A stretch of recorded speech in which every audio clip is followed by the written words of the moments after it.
This is my maiden speech. It is with total reverence of the Almighty Allah subhanahu wa ta'ala and deep appreciation of President Mohammed Buhari, the President of the Federal Republic of Nigeria, who considered me worthy of appointment, that I humbly address you today as the 20th Indigenous Inspector General of Police.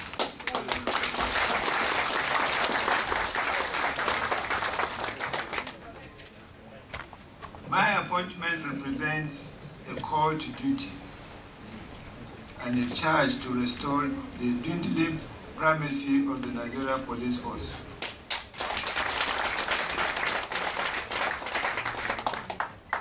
Ladies and gentlemen, commanding the largest police force in Africa, particularly at this crucial time that the country is faced with multifaceted security challenges and at the peak of preparation for the general elections, is undoubtedly an odious task. However, it remains a fact that the force is blessed with some of the finest officers anywhere in the world that are not only intellectually gifted and exceptionally dedicated, but professionally sound enough to surmount these tasks if the right leadership is provided.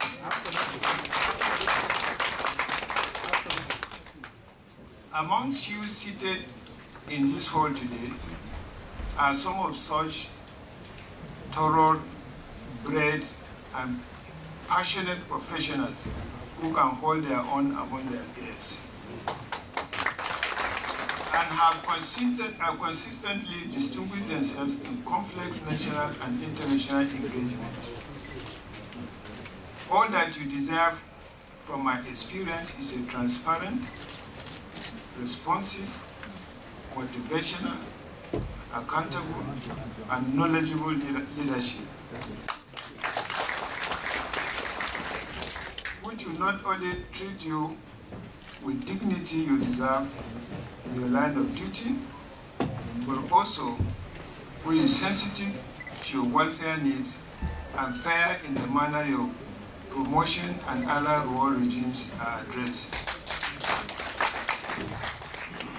The absence of this level of leadership has always been the missing link in policing in Nigeria. It is my firm conviction, therefore, that if the quality personnel potentials of the force are blended with purposeful and motivational leadership at strategic level within the organizational hierarchy of the force, the lost glory of the Nigeria Police, which remains a concern to government at all levels, to also citizens and human rights groups, the international community, and indeed well-meaning officers and men of the force will be restored. With my appointment and assumption of duty, I am determined to draw on my national and international policing leadership experience to bridge this missing link. I assure you on this day that I will provide the highest possible level of professional and responsible leadership for you, while trusting that you shall march hand in hand with me as dependable, professional colleagues to advance the fortunes of the force. I demand that you henceforth resolve to abstain from conduct that will drag the police into disrepute and put your career in jeopardy. And join me in the common cause of changing the directives of policing in the country for good. In giving effect to this, in the coming days, I shall unfold before you and the nation the strategic focus of my leadership.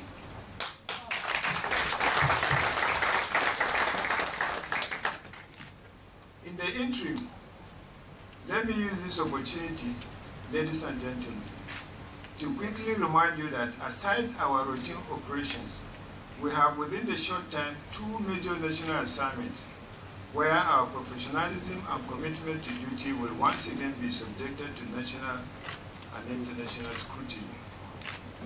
First is the conduct of the Presidential and National Assembly elections, which will take place on the 16th of February 2019.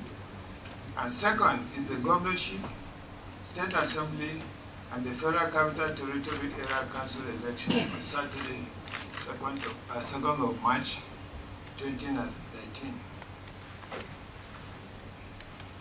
These national engagements are of immediate priority to my leadership, and hence, in the next few days, the nation shall witness concerted police deployments and other activities which will all be directed at ensuring quality election security service delivery by the police in the deep areas of the election security.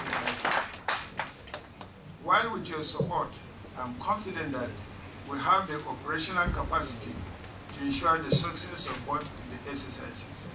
I'm not unaware of the possible security threat that some misguided political actors and their followers may attempt to pose during the general election. To such elements, I must sound a note of warning that as a nation, we have had enough of electoral violence.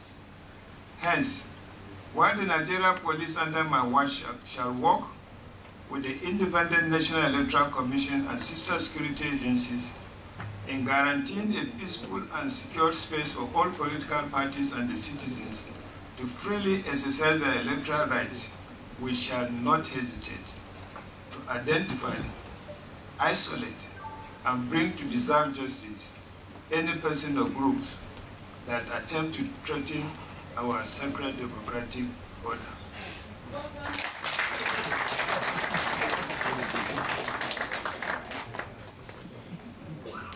To the unrepentant felons that may want to put our common will to test, the message is being relayed here, loud and clear, that in securing the law-abiding citizens during the elections, we shall not hesitate to deploy our potent assets to deal firmly and decisively with electoral deviants.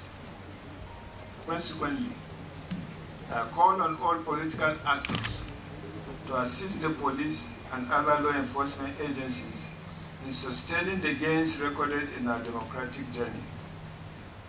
They should always remember that politics is a game guided by rules, and it behoves them to play the game within the dictates of such rules. On our part, we assure the nation of our determination to play our own role fairly but firmly towards guaranteeing a peaceful electoral process and a credible outcome. Let me end this inaugural address by assuring the citizens that I am mindful of their yearnings for a policing system that will not only assure them of their safety, but treat them with civility and hold their rights sacred. While I promise on behalf of the officers of the force that their deserved aspirations will be made henceforth, I also call on the citizens to work with the police in the interest of community safety and national security. I'm similarly not oblivious of the concerns of the federal government on the Nigeria police. I'm mindful of the fact that President Mohammed is desirous of bequeathing a citizen-friendly, operationally efficient, and ethically guided police system to the country. His Excellency envisioned a police force that will take the lead in internal security operations, engage intelligence-led, technologically supported, and community-driven policing principles in the attainment of his mandate, and play an active role with the armed forces in restoring civil authority in Northeast. I assure the country that I will provide the requisite leadership for the Nigeria police to meet these aspirations and address the concerns. Finally, on behalf of the Nigeria Police Force, I immensely thank our outgoing Inspector General of Police, Ibrahim Idris, for his professional service to our fatherland, and wish him a very fulfilling future engagement. I can assure him that much as he is leaving the force, we shall not allow him leave the police family, as we shall continue to disturb his retirement in order to draw from his rich mountain of